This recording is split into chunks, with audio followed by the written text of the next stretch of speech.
অনেক দিন আগের কথা। এক ছোট্ট গ্রামে বাস করত রঘু নামে এক গরিব জেলে।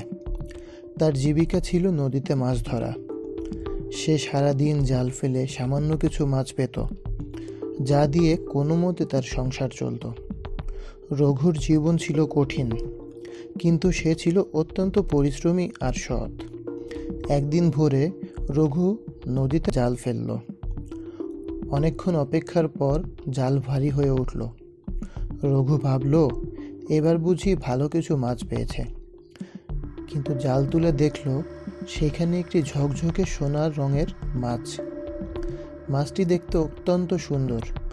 তার শরীরে রোদ পড়লে মনে হয় যেন সোনা ঝলমল করছে। মাছটি হঠাৎ বলে উঠল, জেলে, আমাকে ছেড়ে দাও। আমি কোনো সাধারণ মাছ নই। আমাকে ছেড়ে দিলে তোমার জীবনে সুখ আর সমৃদ্ধি আসবে। রঘু অবাক হয়ে বলল, তুমি কথা বলতে পারো?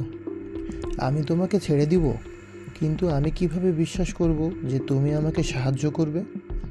সোনার মাছ বলল, বিশ্বাস করো, আমি একটি জাদুকরী মাছ। আমাকে ছেড়ে দাও, তার বিনিময়ে যা চাও তাই পাবে। রঘু কিছুক্ষণ পর ভেবে মাছটিকে ছেড়ে দিল। মাছটি পানিতে ডুব দিয়ে অদৃশ্য হয়ে গেল। রঘু তখন ভাবল, হয়তো সে ভুল করল।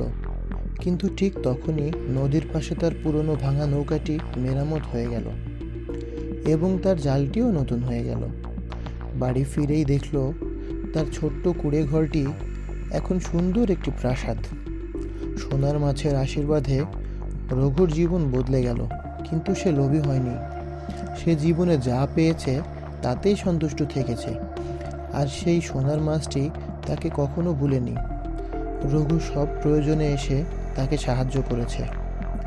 এই গল্প থেকে আমরা শিখলাম, সৎ এবং সহনশীল হলে ভাগ্য একদিন অবশ্যই বদলাবে।